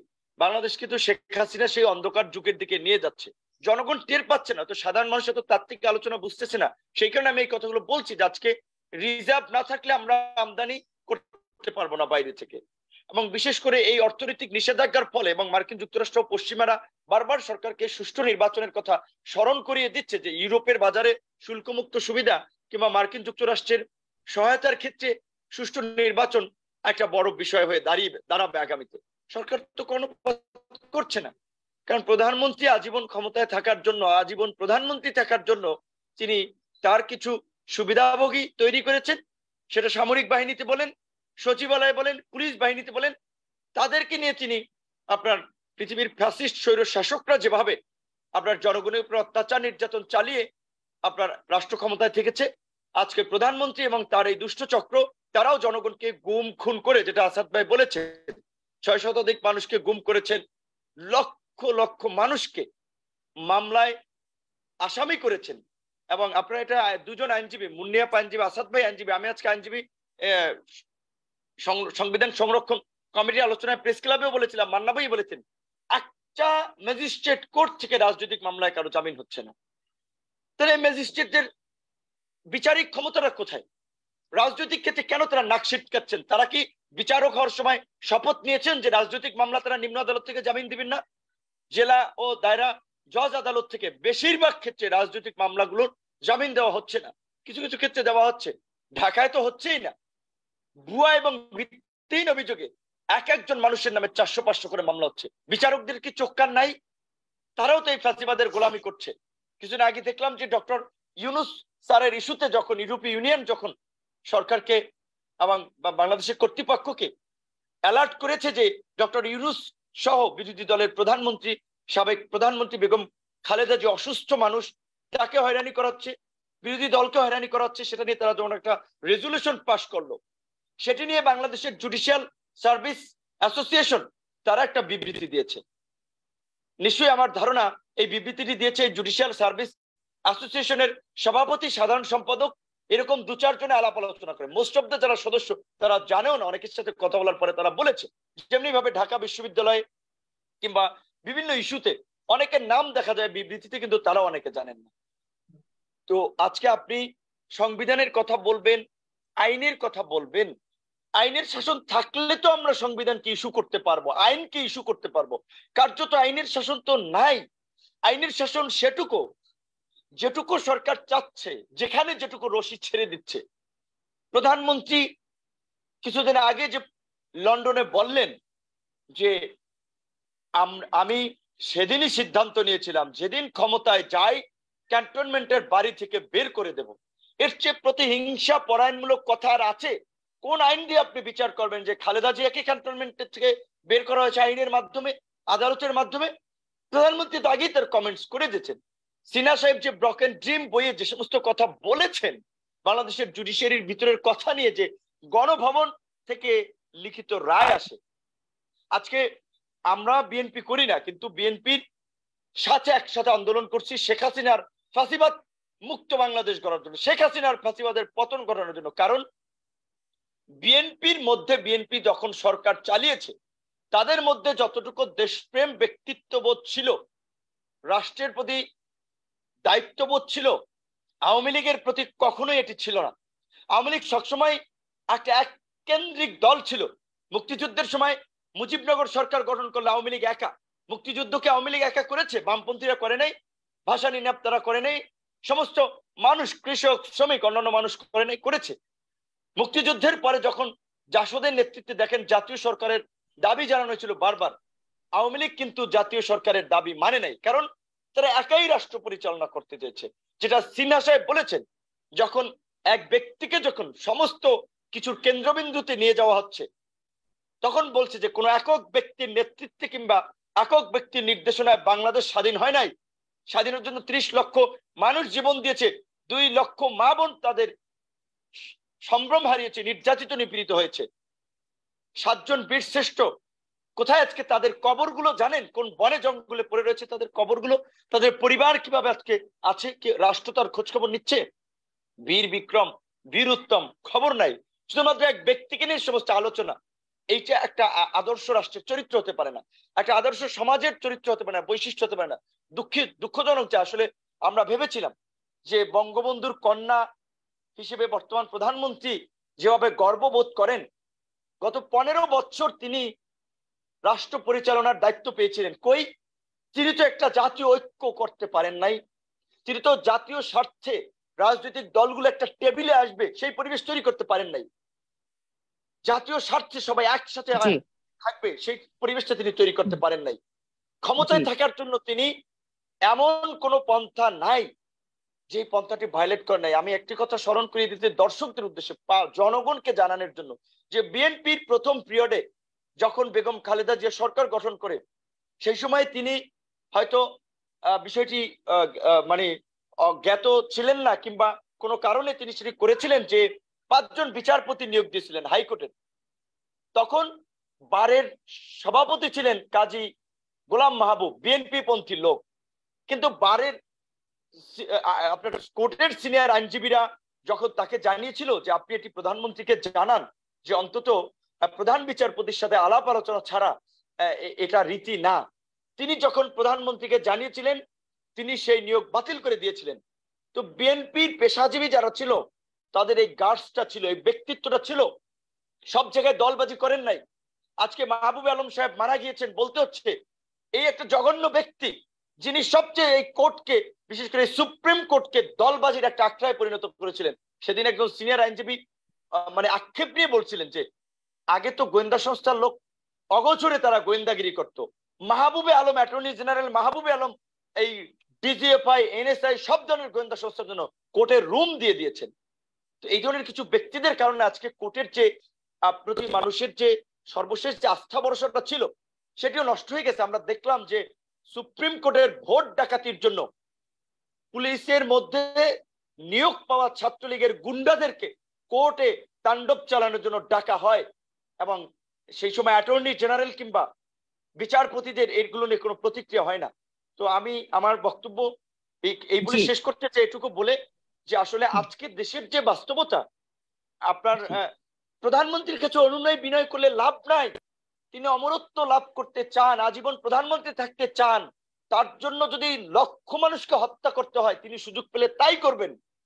আওয়ামী লীগের নেতারা, আমি তখন ঢাকা বিশ্ববিদ্যালয়ের ছাত্র ছিলাম, 2015 সালে এসসি ইমাম সাহেব, প্রয়াত এসসি ইমাম সাহেব প্রধানমন্ত্রী রাজনৈতিক উপদেষ্টা ছিলেন, তার একটি কথা শুনেছিলাম। তিনি প্রকাশ্যে বলেছিলেন যে ছাত্রলীগের কর্মী সমাবেশে যে 2014 সালে নির্বাচন আওয়ামী লীগের কোন নেতা এগ্রি ছিলেন না, তাদেরকে এই পার্লামেন্টের এই সংসদে প্রেসিডিয়াম মেম্বারদের মিটিং ডাকা হলো, 2 জন আসলো, আর কেউ আসলো না। ইভেন তারা অনেকে খুব কানাঘুষা করলো যে নেত্রীকে আমাদের দেশে থাকতে দিবে, এই বিরোধী দলবিহীন নির্বাচন করে বাংলাদেশকে কোথায় নিয়ে যাচ্ছে। তো নেত্রী একক ধীরতায় সেনা প্রধানের সমর্থন নিয়ে নির্বাচন করেছেন। তো আজকে আওয়ামী লীগের সিনিয়র নেতারাও আতঙ্কে আছেন, যেভাবে মার্কিন যুক্তরাষ্ট্র সহ পশ্চিমারা বারবার সুষ্ঠু নির্বাচনের জন্য এবং সরকারকে যেভাবে কোণঠাসা করে রাখছে, তাতে সরকার নিস্তার পাবে না। তো কিন্তু তারপরেও তারা জানে না কি হতে যাচ্ছে, কারণ সমস্ত ডিসিশন তো প্রধানমন্ত্রী নিচ্ছেন। কাজে আমার অনুরোধ থাকবে আজকে আন্দোলন আন্দোলন আন্দোলন, 3 বার বললাম যে গণ আন্দোলন ব্যতীত এই ফাঁসিবাদের পতন ঘটানো যাবে না। কারণ এটা সরকার না, এটা একটা রেজিম যাদের সাথে বেশ কিছু বেনিফিশিয়ারি গ্রুপ রয়েছে।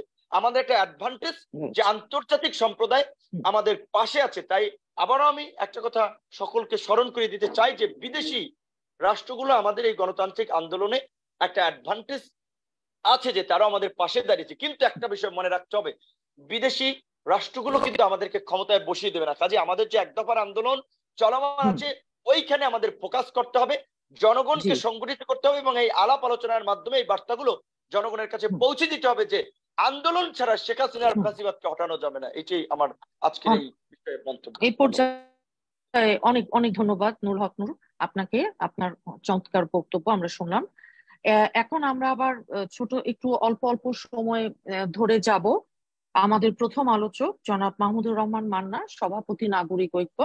অনেকগুলো জিনিসই এসছে আমাদের এই আলোচনায়। আমরা এতক্ষণ ধরে যা শুনছি যে দলীয় সরকারের অধীনে নির্বাচনের বিষয় তত্ত্বাবধায়ক সরকারি বলি, আমরা নিরপেক্ষ নির্দলীয় সরকারি বলি, যে নামেই ডাকি, কিন্তু এরকমই একটা সরকারের অধীনে একটা কেবলমাত্র সুষ্ঠু কিংবা গ্রহণযোগ্য নির্বাচন আমাদের দেশের মানুষ আশা করছে। আপনারা নিশ্চয়ই মনে আছে যে এই তত্ত্বাবধায়ক সরকারের রায়টা যখন দেওয়া হয়েছিল, আমাদের দেশের প্রবীণ 3 জন অত্যন্ত শ্রদ্ধেয় আইনজীবী, মরহুম জনাব বিচারপতি টি.এইচ. খান স্যার, ব্যারিস্টার রফিকুল হক স্যার এবং ডক্টর কামাল হোসেন সাহেব,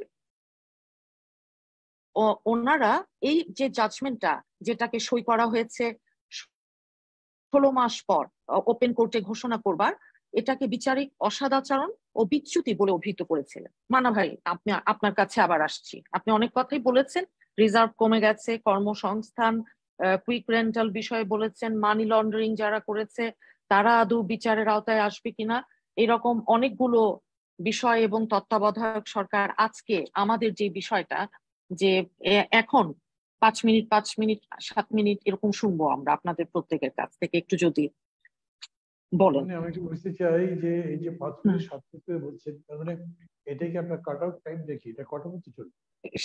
10:15 আমরা আশা করছি শেষ করবো ইনশাল্লাহ। তো জি আপনি বলেন, আপনি 8 মিনিট আপনি বলেন। না জি আমার জি সময় বাড়িয়ে দেওয়ার প্রশ্ন আমি বুঝতে চাইছি কেবলমাত্র না ঠিক আছে যে হ্যাঁ। বর্তমান সময়ে বেশ একটা আলোচিত বিষয় একদম প্রথম শুরু হলো তা না, কিন্তু কিছুদিন আলোচনা হচ্ছে, সেটা আসাদ অবতারণা করলেন। আমার তো মনে আছে আমি ওই যে আপনার 6 সিজন হোটেলে এটার উপরে বিএনপি একটা সেমিনার করেছিল, রেজিস্ট্রার ইবাদুর রহমান মহান নাম জানতাম, উনি এটার একটা পেপার দিয়েছিলেন, মানে the details of Iqtedar Ahmed ji Iftekhar Ahmed, sorry, মানে ওনার নাম আমার ভুলভালটা একটু অপরাধের মতোই, তবু আমি না মনে করতে না পারছিলাম না। তো ঠিক আছে উনি খুবই চমৎকার একটা প্রবন্ধ সেখানে লিখেছিলেন, তারপরে অনেকে কথা বলেছে, আমরা কথা বলেছিলাম, গিয়েছি, খুব ডিটেলস ছিল বিষয়টা। এছাড়া বদিউল আলম মজুমদার এই 13th and 15th অ্যামেন্ডমেন্টের উপরে অনেক কথা বলেছেন, এখনো বলছেন, এবং এটা এখন প্রায় একটা প্রতিষ্ঠিত সত্য যে 15th অ্যামেন্ডমেন্ট ওয়াজ ইললিগাল। কি কারণে? প্রথম কথা হচ্ছে যে একটা শর্ট অর্ডার ইজ শর্ট, এটা কমপ্লিট করে দিতে দিতে উনি রিটায়ারমেন্টের 16 মাস পরে চলে গেলেন। এর মধ্যে উনি বলেছেন কি যে এইটাকে 13th অ্যামেন্ডমেন্ট ইজ প্রসপেক্টিভলি ভ্যালিড, মানে এখন থেকে সামনে যাবে এটা ভ্যালিড, তবে দুটো টার্ম এরকম করা যেতে পারে। উনি কিন্তু পার্লামেন্টকে রেফার করেননি, কোনো কিছু করেননি। যদি মানে ধরেন নতুন যেটা বলা হলো সেটা যেটা আগে যে প্র্যাকটিস ছিল ওই তত্ত্বাবধান দিয়ে সেটা ঠিক থাকে, তাহলে এরকম করে করা যেতে পারে, এরকম কথা বলছিলেন। এবং আওয়ামী লীগের মেজরিটি ছিল, সংসদের সবকিছু ছিল, তারা প্রায় অবিশ্বাস্য দ্রুততায় পুরো অর্ডার পাওয়ার আগে, মানে কারোর পুরো অর্ডারটা লিখে দিন, তখন উনি লিখছেন কেমন, সেই সময় সংসদ এটাকে বাতিল করে দিল। মানে ওই যে আমার বলা ছিল যে আপনার একটা শর্ত থাকবে, যদি কেয়ারটেকার থাকে শর্ত থাকবে যে এইখানে বিচার বিভাগের লোকজনকে নিয়োগ করা চলবে না। কিন্তু আসলে একটা কথা খুব চমৎকার বলেছেন, কিন্তু সেটা হচ্ছে যে এই যে 2 বছর চলবার ব্যাপারে কিন্তু ইট ওয়াজ এ 4-3 মেজরিটি, সেটা গভর্নমেন্ট মানে নাই। কিন্তু এখন কি করবে, তারপরে 2-3 বছর হয়ে গেছে, এখন ক্যান ইট বি রিভোকড? ওই আলোচনার মধ্যে আমি শুনেছিলাম ইফতেখার আহমেদ বলেছেন এইটা যেহেতু লিগ্যাল নয়, আইনসম্মত নয়, সংবিধান সম্মত নয়, এটাকে এখন আবার পজিশন না পজিশন কম্বাইন্ডলি এটাকে রিমুভ করতে পারে। তো পজিশন কি করবে? করবে না, সো এটা হবে না। আমি ওখানে আলোচনা এটাই বলেছিলাম যে এই যে ধরেন একটা জ্ঞানের চর্চা করলাম, জানলাম, ভালো, এটা খুবই ভালো, কিন্তু এটা কার্যকর হচ্ছে না, বিকজ আপনি 15th অ্যামেন্ডমেন্ট পাচ্ছেন না যতদিন এই গভর্নমেন্ট আছে। তার মানে কি আপনি ঘুরে আগের জায়গায় ফিরে চলে আসছেন। আপনি যেটা বলছেন ন্যায়ের কথা, নীতির কথা, সেটা যদি বলেন, এই যে বেগম জিয়াকে যে এখন চিকিৎসা করতে যাওয়া যাবে না কেন, ল মিনিস্টার যে ব্যাখ্যা দিন, কত 401 না কত বলে থাকে না, 401 জি হ্যাঁ 401 হবে। জি তারপরে প্রাইম মিনিস্টারও সেটার উপরে বললেন, কিরকম সরাসরি মিথ্যা কথা। মানে ধরো আমার নিজের তো মনে আছে, আমি জেলে ছিলাম, একজন শীর্ষ সন্ত্রাসী জেলে ছিলেন এবং তার ভাই একজন সেনা বড় কর্মকর্তা, খুনের আসামি, মাফ করে দেওয়া হলো, তাকে প্রায় রাতের অন্ধকারে বের করে দেশের বাইরে। তখন কোনো মানে লর কাছে যেতে হয়নি, আদালতের কাছে যেতে হয়, এখন জিতেছিলেন। মোহাম্মদ নাসিম গেলেন, হাজি সেলিম গেলেন, আসম আব্দুর রব চিকিৎসার জন্য বাইরে গেলেন, তখন লাগে না, এখন হচ্ছে। তার মানে হচ্ছে আইন বলেন আর সংবিধান বলেন, নীতিবোধ করেন, এগুলো তো তোয়াক্কাই করে দেয়। মানে একজন প্রধানমন্ত্রী বলছেন, এত কথা বলতেছে, 80 বছর তো হয়ে গেছে, আর কত? আমি সারপ্রাইজ, একটু শক্ট আমি। 78 ইয়ার্স বয়স, আমরা যদি ভুল না হয়, দেখেন আমি 5 মাস আগে বেগম জিয়ার 78তম জন্মদিন আমি দেখেছিলাম পত্রপত্রিকায়। আর আমি এই যে গেল না কয়েকদিন আগে, এই মাসেরই উনি আমেরিকাতে জন্মদিন পালন করলেন, তার ছেলের বাড়িতে ছবি দিয়েছেন, তাহলে তার 77তম। উনি এটা পর্যন্ত ভাবছেন না যে উনি যে বলে 1 বছরের সিনিয়র বেগম জিয়া ওই হিসাব যদি, তো আপনি যদি বলেন আর কত, তো শেখ হাসিনাকে তো বলতে হবে আর 1 বছর পরে আর কত, কিন্তু বলছে। আমার এইভাবে কথা বলবার কারণ হচ্ছে যে এইখানে এই যে ধরেন কনস্টিটিউশনাল পয়েন্ট, লিগ্যাল পয়েন্ট যেগুলো বলছেন, এগুলো দিয়ে কিছু হবে না। সাবজেক্ট ম্যাটার যেটা করেছিলেন কেয়ারটেকার গভর্নমেন্ট সার্বিক পর্যালোচনা, এই সার্বিক পর্যালোচনা সবচেয়ে ইম্পর্টেন্ট, এবং এই সার্বিক পর্যালোচনায় আসবে। দেখেন আমেরিকা কি না বলতেন, আমেরিকা কি বলেছে, ভালো ইলেকশন চাই। আমেরিকা বারবার বলছে আমি কোনো দলের পক্ষে নই। আমেরিকা বলছে না যে আমরা 60 দশকের মতো কু করে উৎখাত করে দেবো, ভালো ইলেকশন চাই। কত গালাগালি করলো, সেই কালকে আপনার সংবাদ সম্মেলনের মধ্যেও সেসব কথা বলছে।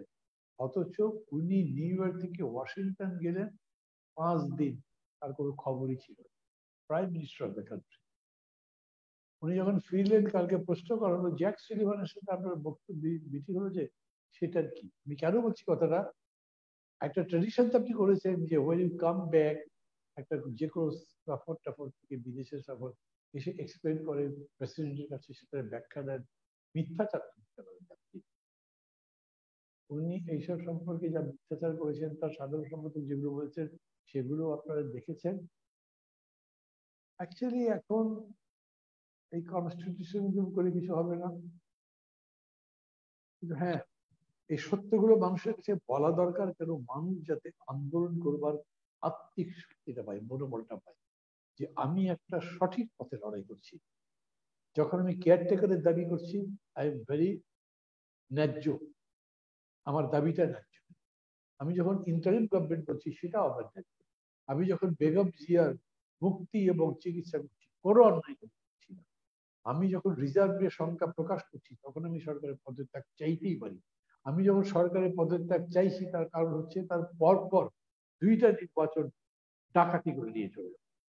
এগুলো সবই যুক্তিসঙ্গত। আমি মনে করি মানুষ হয়তো থিওরিটিক্যালি বোঝে না, কনস্টিটিউশন পয়েন্ট বোঝে না, বা ধরেন ল বলেন, এগুলো বুঝে না, কিন্তু মানুষ এটা বুঝে এই সরকারটা অনৈতিক, জবরদখলকারী, দখলকারী।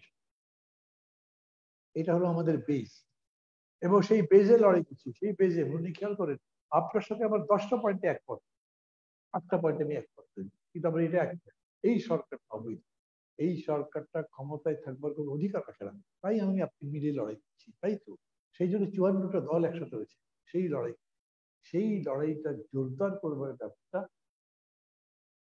শুনলে কষ্টকর হলেও তো কিছু করার উপায় নেই, বিকজ আপনি এটা লিগালি সলভ করতে পারবেন না, এইটা রাস্তাতেই সলিউশন।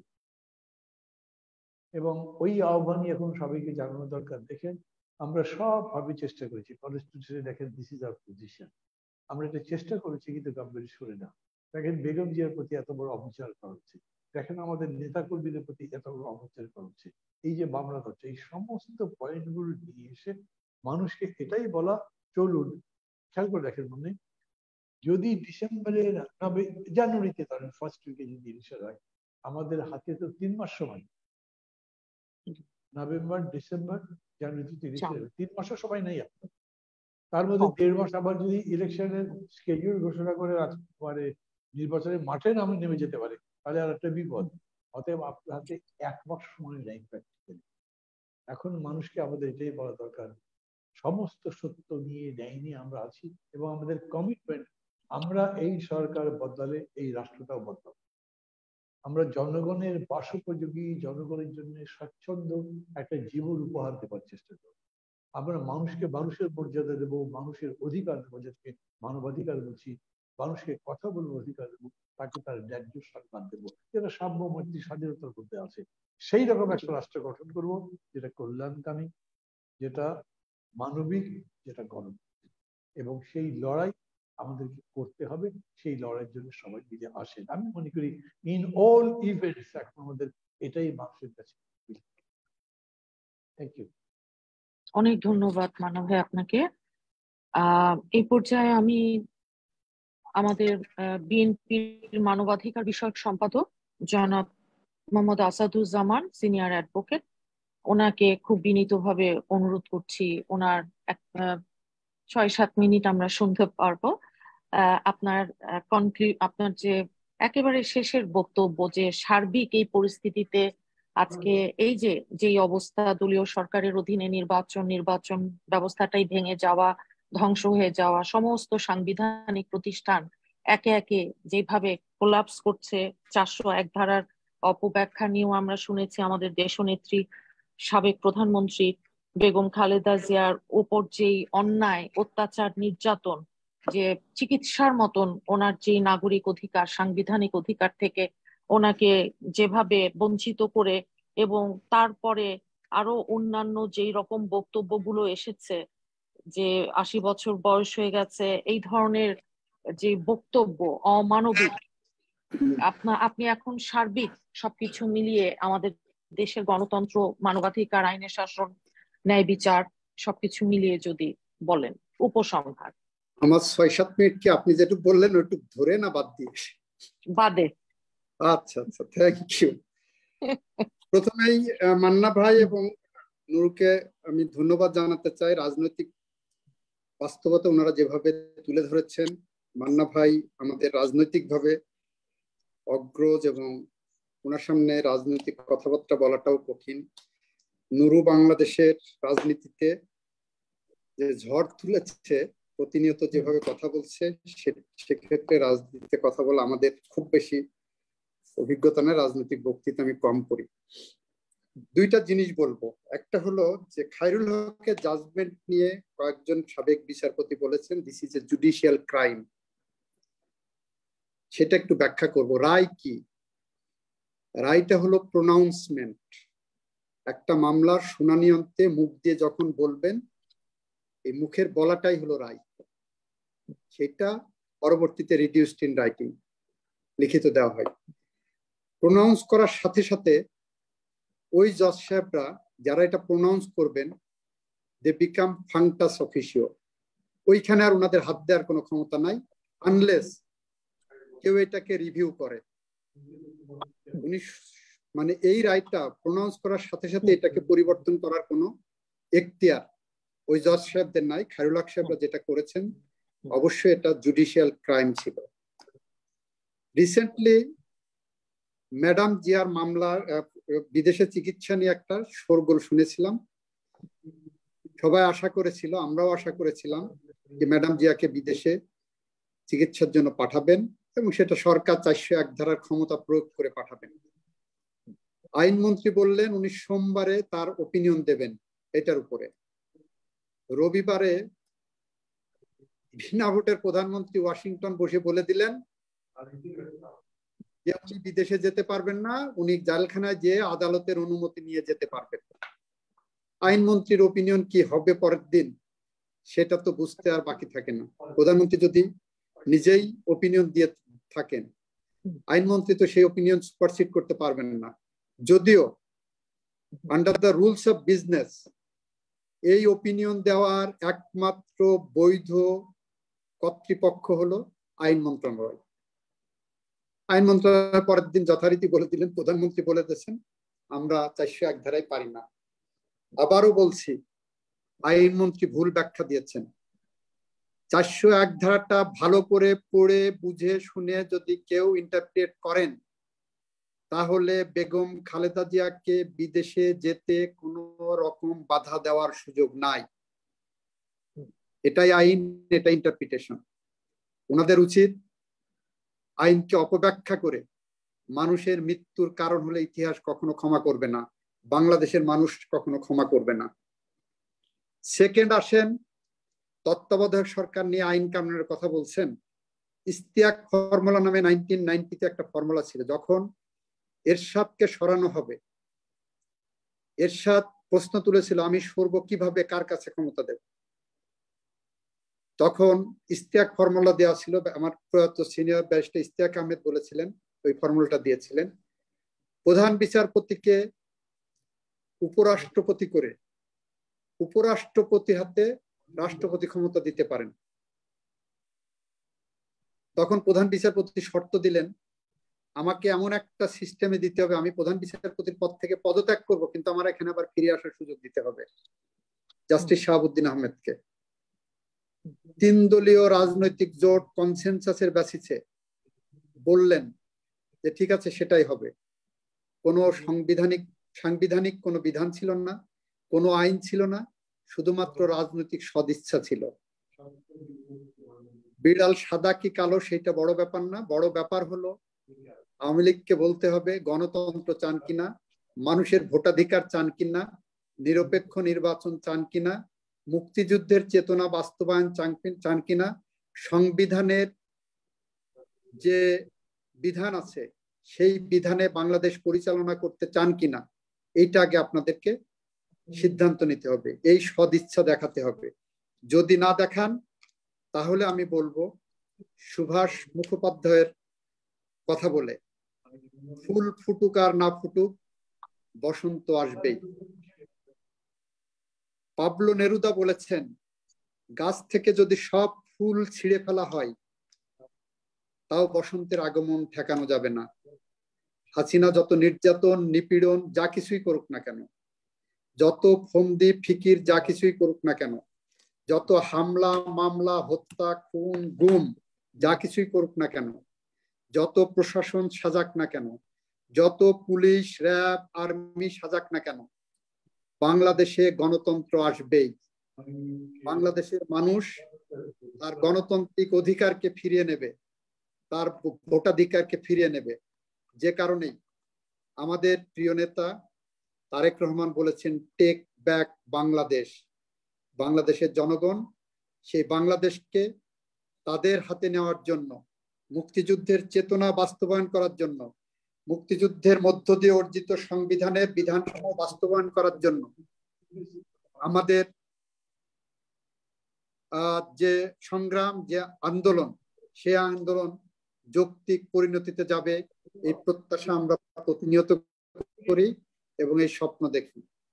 আমরা বিশ্বাস করি আগামী সরকার, তত্ত্বাবধায়ক সরকার যে নিরপেক্ষ নির্বাচন দেবে, সেই নির্বাচনে যারা বিজয়ী হবেন, সেই বিজয়ীরা বাংলাদেশের সাংবিধানিক প্রতিষ্ঠান সমূহকে তার স্বকীয়তায় ফিরিয়ে আনবেন, সংবিধানকে সমুন্নত করবেন, জনগণের ইচ্ছাকে সর্বোচ্চ গুরুত্ব দেবেন, মানবাধিকারকে রক্ষা করবেন এবং বাংলাদেশ একটি স্বাধীন সার্বভৌম দেশ হিসেবে বিশ্বের কাছে মাথা উঁচু করে দাঁড়াতে পারবে।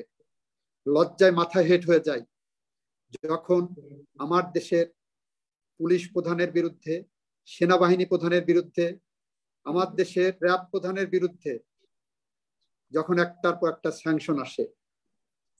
যদি আইনের শাসনের কথা বলেন, যেদিন স্যাংশন এসেছে সুনির্দিষ্টভাবে বলা হয়েছে এরা মানবাধিকারের সাথে লঙ্ঘনের সাথে জড়িত, কোন আইনের শাসন প্রতিষ্ঠা থাকলে ওই সরকারের প্রাইমারি ডিউটি হলো তাদেরকে সাসপেন্ড করে তাদের বিষয়ে তদন্ত করা। এটা হলো ওই সরকারের নৈতিক এবং আইনি কর্তব্য।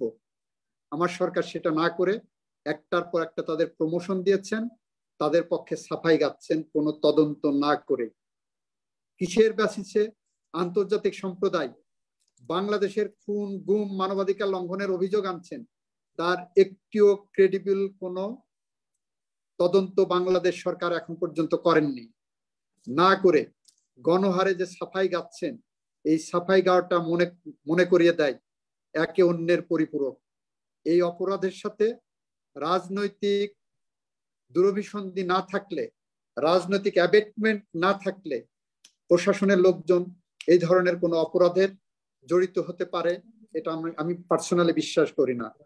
সুতরাং আবারও বলবো, বাংলাদেশে আগামী নির্বাচন যে ফর্মুলা হোক না কেন, রাজনৈতিক দলের নিয়ন্ত্রণ বহির্ভূত যে কোনো সরকার হাতে ক্ষমতা হস্তান্তর করে হতে হবে।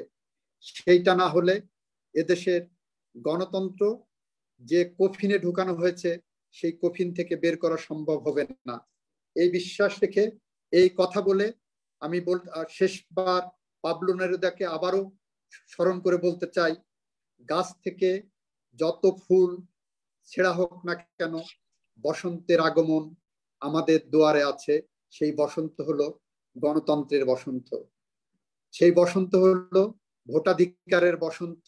সেই বসন্তে টেক ব্যাক বাংলাদেশ প্রতিষ্ঠিত হবে, এই প্রত্যয় ব্যক্ত করে আমি আমার বক্তব্য শেষ করছি। খোদা হাফেজ। বাংলাদেশ জিন্দাবাদ।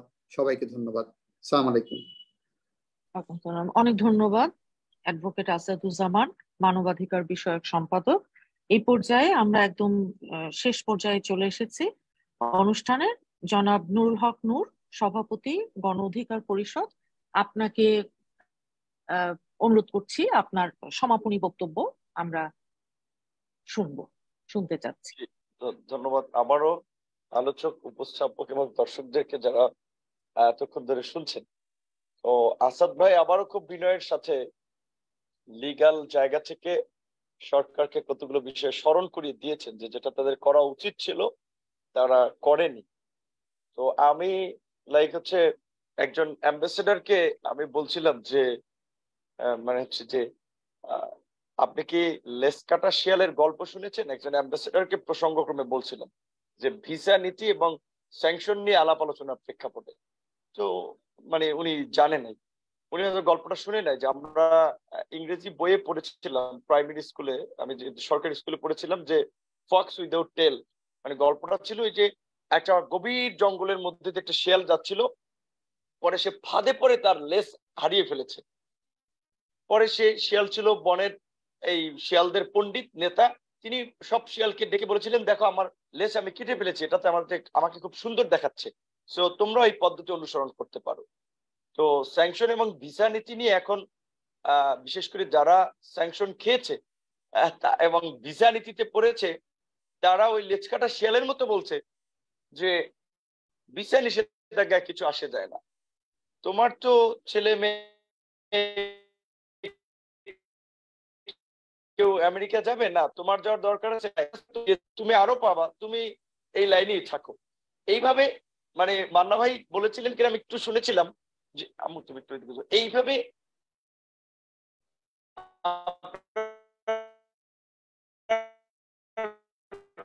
অফিসারদেরকে মধ্যে 42,000 ভোট কেন্দ্র নির্ধারণ করেছে, 1,60,000 সম্ভবত ভোট কক্ষ, এবং এখানে প্রিজাইডিং অফিসার, পুলিং অফিসার কারা নিয়োগ পাবে তাদের বায়োডাটা তাদের ঘেটে কিন্তু এজেন্সি রিপোর্ট দিয়ে সরকারকে একেবারে তার মানে খাস লোকদেরকে অ্যাপয়েন্টেড করেছে। তারা নির্বাচনের একটা স্বপ্ন দেখছে, কিন্তু কার্যকর বিষয় হচ্ছে যে আমি ডাকসুর ভিপি হয়েছি, আমি নিজের ভোটটা নিজে দিতে পারিনি।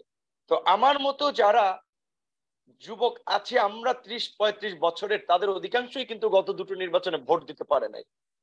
এবং ভোটাধিকারের দাবিতে তরুণ সহ সমস্ত মানুষের যে আকাঙ্ক্ষা এবং যে আন্দোলন রাস্তায় তৈরি হচ্ছে, তাতে সরকার ফন্দি ফিকির করে নিজের করুণ পরিণতি ডেকে আনবে, এর বাইরে কোনো স্থান তারা পারবে না। সেখান থেকে আমরা চাই সরকার এই বাস্তবতাটা উপলব্ধি করে বুঝুক। তারা কেয়ারটেকার গভর্নমেন্ট আগে ছিল, যদি তারা মনে করে যে রাজনৈতিক সমঝোতার ভিত্তিতে, যেটা পাকিস্তানে ইন্ডিয়াতে অনেক জায়গায় ইলেকশন কমিশন নিয়োগের ক্ষেত্রে আছে, যে সংসদের সরকারি দল এবং বিরোধী দলের মতামতের ভিত্তিতে ইলেকশন কমিশন নিয়োগ হয়। তো আমাদের এখানে তো আপনার অন্তত নির্বাচনকালীন সরকার কিরকম হবে সেটা নিয়ে একটা আলোচনা হতে পারে, সমঝোতা হতে পারে। সেখানে প্রধান রাজনৈতিক দল বিএনপি গৃহপালিত একটা দলকে নিয়ে, পকেটের ভ্যানিটি ব্যাগের একটা দলকে নিয়ে আপনার বিরোধী দল বানালে তো সেটা কার্যকরভাবে গ্রহণযোগ্য হবে না। তাহলে সেটা সরকার আলোচনা করলে তাদের জন্য সেটা সেফ এক্সিট কিংবা দেশের মানুষের জন্য একটা মঙ্গলজনক হবে। আর যদি সরকার সেটাতে না যায় তাহলে তো কিছুটা সংঘাত হবে, এবং আমরা দেখতেছি যে স্পষ্টতই সরকার সংঘাতের পথে হাঁটছে। যতই আমরা আইন নিয়ম নীতির কথা বলছি, তারা তো সেটিতে কর্ণপাত করছে না।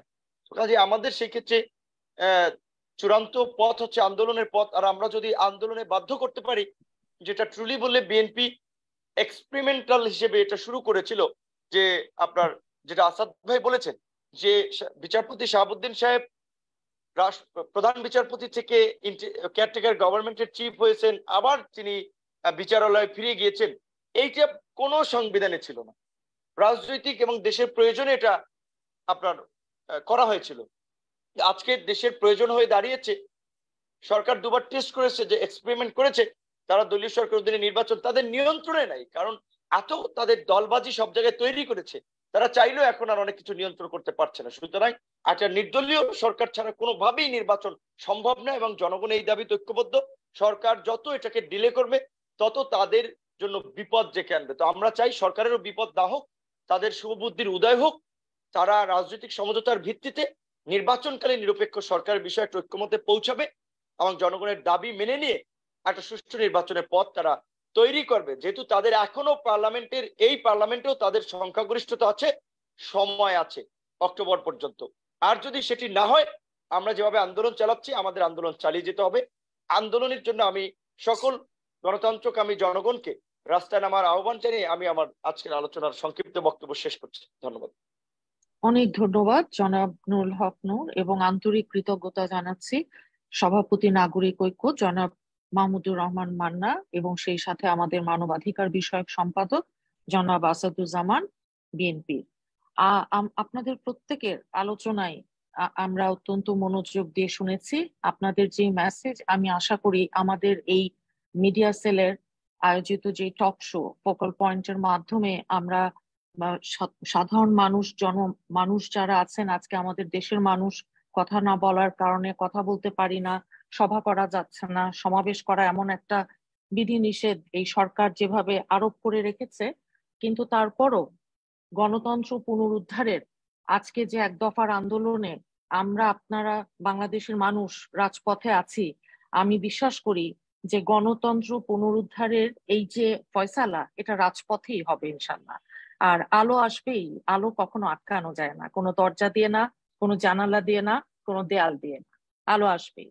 আপনারা সবাই ভালো থাকবেন ইনশাল্লাহ, আগামীতে আবার দেখা হবে। এই বলে আজকের মতন বিদায় নিচ্ছি। আল্লাহ হাফেজ। বাংলাদেশ জিন্দাবাদ।